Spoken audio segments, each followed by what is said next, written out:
ಯಾರು ತುಟಿಕ್ ಪಿಟಿಕ್ ಅನ್ಬಾರ್ದು. ಈಗ್ಲೇ ಹೇಳಿದ್ದೀನಿ.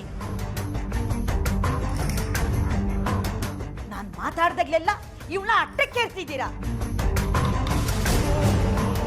ಅದಕ್ಕೆ ಇವತ್ತಿಂಥ ಪರಿಸ್ಥಿತಿ ಬಂದಿರೋದು.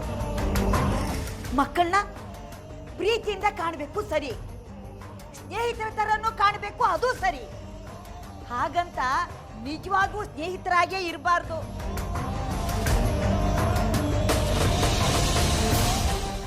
ಹದ್ದು ಮೀರಿದಾಗ, ದಾರಿ ತಪ್ಪಿದಾಗ ಮೇಷ್ಟ್ರು ಆಗ್ಬೇಕು, ಶಿಕ್ಷೆನೂ ಕೊಡಬೇಕು.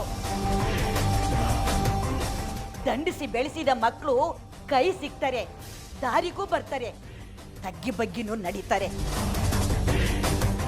ಇವಳಿಗೆ ನೀವು ಕೊಟ್ಟ ಸಲಿಗೆ ಇವತ್ತು ಮನೆಯವರೆಲ್ಲ ಪೊಲೀಸ್ ಠಾಣೆ ಮೆಟ್ಲು ಹತ್ತೋಗಾಯ್ತು.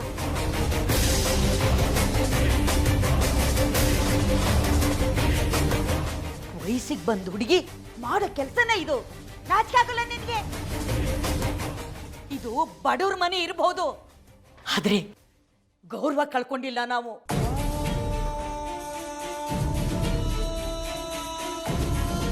ನಮ್ಮ ಮನೆ ಗೌರವ ತಕ್ಕ ಹಾಗೆ ಇರೋ ಹಾಗಿದ್ರೆ ಇರ್ಲಿ, ಇಲ್ಲ ಅಂದ್ರೆ ಮನೆ ಬಿಟ್ಟು ಹೋಗ್ತಾ ಇರ್ಲಿ. ನಮಗ್ ಬೇಕಾಗಿಲ್ಲ ಇವಳು. ನಿಮ್ ಗೌರವ ಕಳಿಯೋ ಅಂತ ಕೆಲಸ ನಾನು ಏನು ಮಾಡಿಲ್ಲ ಅಜ್ಜಮ್ಮ. ಅದೇನಾಯ್ತು ಅಂದ್ರೆ ನಿನ್ನ ಮಾತು ಬೇಕಾಗಿಲ್ಲ ನಮ್ಗೆ. ನಮ್ಮ ಮಾತು ನೀನ್ ಕೇಳಬೇಕು ಅಷ್ಟೇ, ನಾವು ಕೇಳಿಸ್ಕೊಳ್ಳೋದಿಲ್ಲ ನಿನ್ ಮಾತನ್ನ. ಅಪ್ಪ, ನಿಮಗ್ ನನ್ನ ಸ್ವಭಾವ ಏನು ಅಂತ ಗೊತ್ತಲ್ವಾ? ನೀವಾದ್ರೂ ನನ್ನ ಮಾತು ಕೇಳಿ. ಅದೇನಾಯ್ತು ಅಂದ್ರೆ ಇಲ್ಲ ಜಾಜಿ,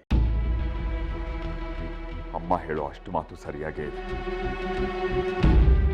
ಎಷ್ಟು ನಂಬಿದ್ದೆ ನಾನು ನಿನ್ನ. ನನ್ನ ಮಗಳು ಸುಂದರಿಗೆ ಬೆನ್ ತಟ್ಟೋ ಹಾಗೆ ನೀನು ಮಾಡೋ ಪ್ರತಿ ಕೆಲಸಕ್ಕೂ ಪ್ರೋತ್ಸಾಹ ಕೊಡ್ತಿದ್ದೆ. ಆ ನಂಬಿಕೆ ಉಳಿಸ್ಕೊಳ್ಳಿಲ್ಲ ನೀನು.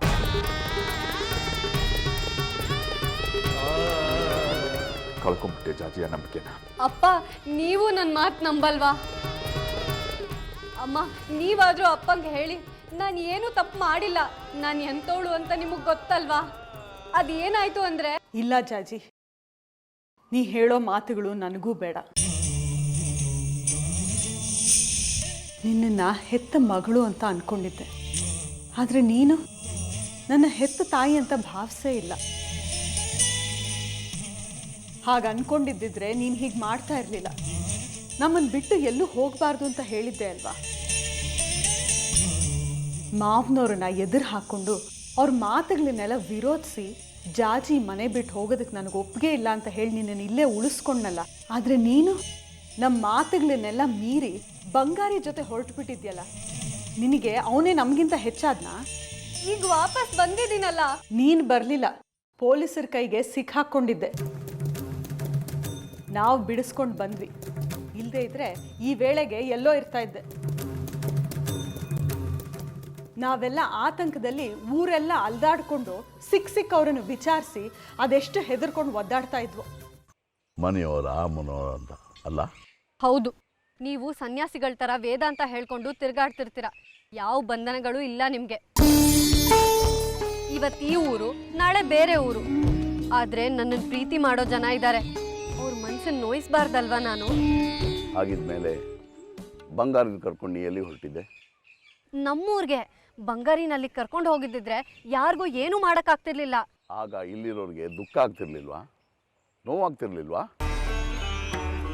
ಅಮ್ಮನವ್ರು ಕೆಲಸಕ್ಕೆ ಹೋಗದೆ ಮನೆಯವ್ರ ಪರವಾಗಿದ್ದು ನೀನು ಅದು ಹೇಗೆ ಬಂಗಾರನ ಹಚ್ಕೊಂಡು ಇವನ್ನೆಲ್ಲ ಬಿಟ್ಟು ಹೋಗೋಕೆ ಮನಸ್ಸಾಯ್ತು? ಆದರೆ ಬಂಗಾರಿ ಅವ್ರ ಅಮ್ಮಂಗೆ ತೃಪ್ತಿ ನೆಮ್ಮದಿ ಎಲ್ಲ ಸಿಗೋದು. ನಿನಗೆ? ನನಗೂ ಬಂಗಾರಿಗೆ ತೊಂದರೆ ಆಗೋದು ನನಗಿಷ್ಟ ಇಲ್ಲ. ಇದೇ ಕಣಮ್ಮ ಪ್ರಪಂಚದ ನಂಟಿನ ವ್ಯವಹಾರ. ಒಬ್ಬರನ್ನ ಕಾಪಾಡೋದಕ್ಕೆ ಹೋದರೆ ಇನ್ನೊಬ್ಬರಿಗೆ ನೋವಾಗುತ್ತೆ. 10 ಜನಕ್ಕೆ ಉಪಕಾರ ಮಾಡೋಕ್ಕೆ ಹೋದರೆ ಒಬ್ಬನಾದ್ರೂ ನೋವು ಅನುಭವಿಸ್ಲೇಬೇಕಾಗುತ್ತೆ. ನನಗೇನೆ ನಿಮ್ಗೆ ಯಾರೂ ಇಲ್ಲ, ಹೇಳೋರಿಲ್ಲ ಕೇಳೋರಿಲ್ಲ ಅಂದೆ. ನಿಮ್ಮೆಲ್ಲರಿಗಿಂತಲೂ ಸಂಬಂಧಗಳು ಮೋಹಗಳು ಹೆಚ್ಚಾಗಿರೋದು ನನಗೇ ಅಮ್ಮ. ನಿನಗೆ ನಿನ್ನ ಮನೆಯವರು ಮಾತ್ರ ಕಾಣ್ತಾರೆ, ಸಂಬಂಧಗಳು ನಿನ್ನ ಕಣ್ಣೆದುರಿಗಿದೆ. ಆದರೆ ನನಗೆ ಇಡೀ ಚಕ್ರಾಪುರಿ ಬಗ್ಗೆ ಕಾಳಜಿ ಇದೆ. ನನಗೆ ಶ್ರೀಚಕ್ರದ ಬಗ್ಗೆ ಆತಂಕ ಇದೆ. ಮೋಹ ಒಳ್ಳೆಯದಲ್ಲಮ್ಮ, ಆದರೆ ಎಲ್ರಿಗೂ ಒಳ್ಳೆಯದಾಗಲಿ ಅನ್ನೋ ಮೋಹ ಯಾವತ್ತಿಗೂ ಇರಬೇಕು.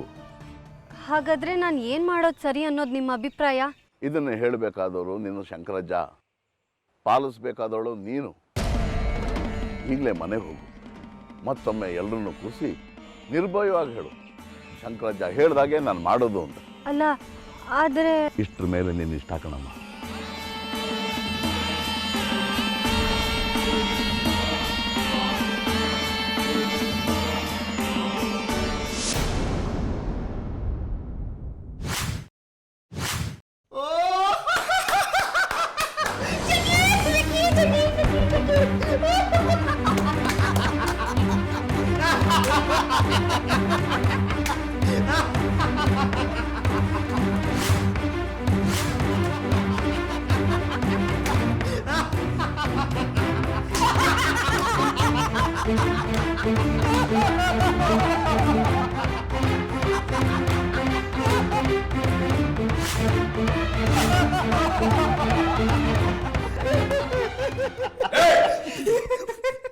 ಏನಾಯ್ತು ನಿಮ್ಗೆ?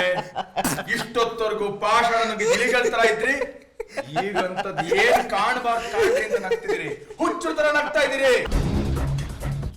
ವಿಗ್ರಹ ಎಲ್ಲಿಂದ ಬಾಯ್ ಬಿಡ್ರು, ನಿಮ್ಮನ್ನ ಗೆದ್ದ ಬಾಯ್ ಬಿಡಿ.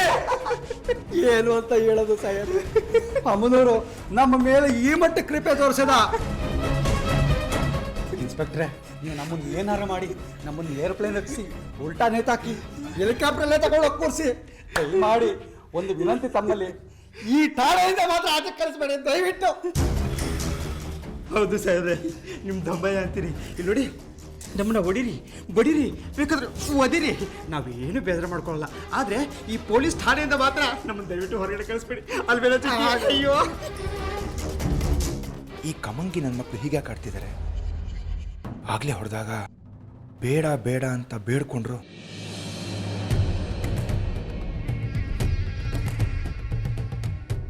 ಈಗ ನೋಡಿದ್ರೆ ಏನ್ ಬೇಕಾದ್ರೂ ಮಾಡಿ ಅಂತಿದ್ದಾರೆ. ಇದ್ಯಾ ಹೊಸ ನಾಟಕ ಶುರು ಮಾಡಿದ್ದಾರೆ ಇವರು? ಇಲ್ಲ ಜಿಕ್ಕಿ, ನಾವು ಲಾರಿನಲ್ಲಿ ಸಿಕ್ಕ ವಿಗ್ರಹ ಈ ಪಾಪಿನ ಕೈಲಿ ಹೇಗೆ ಬಂತು? ಅದೇ ನನಗೂ ಗೊತ್ತಾಗ್ತಾ ಇಲ್ಲ. ಎದ್ದು ಬಿಟ್ಟೆ ಕಂಡ ಪಕ್ಕದಲ್ಲೇ ವಿಗ್ರಹ ಇಟ್ಕೊಂಡು ನಮ್ಮನ್ನು ವಿಚಾರಣೆ ಮಾಡ್ತಾ ಇದ್ದಾನೆ. ಕೈಯಲ್ಲೇ ಮಗುನ ಇಟ್ಕೊಂಡು ಊರೆಲ್ಲ ಹುಡುಕ್ತಿರುತ್ತೆ.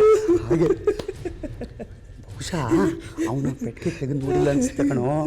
ಇಲ್ಲ ಅಂದ್ರೆ ವಿಗ್ರಹ ಅದು ಅಂತ ಗೊತ್ತಾಗ್ಬಿಡ್ತಿತ್ತು. ಏಯ್, ಮುಚ್ಚಿರೋ ಬಾಯಿ. ಏನದು ಪಿಸ ಪಿಸ ಅಂತಿದ್ದೀರಿ? ತಲೆ ಕೆಟ್ಟಿದೆ ನಿಮ್ಮಿಬ್ಬರಿಗೂ. ಎಲ್ರು ಈ ಮಾರಿಗುಳಿಗೆ ಸಿಕ್ಕಾಕೊಂಡ್ರೆ ಯಾವಾಗ ತಪ್ಪಿಸ್ಕೊಂಡು ಹೋಗ್ತೀವಿ ಅಂತ ಕಾಯ್ತಿರ್ತಾರೆ. ಅಂಥದ್ರಲ್ಲಿ ನೀವಿಬ್ರು ಈ ಠಾಣೆಲೆ ಇರಿಸ್ಕೊಳ್ಳಿ ಅಂತ ಗೋಗರಿತಾ ಇದ್ದೀರಾ. ಅಂಥದ್ದೇನಿದೆ ಈ ಠಾಣೆಲಿ? ತಮಾಷೆ ಮಾಡ್ತಾ ಇದ್ದೀರಾ?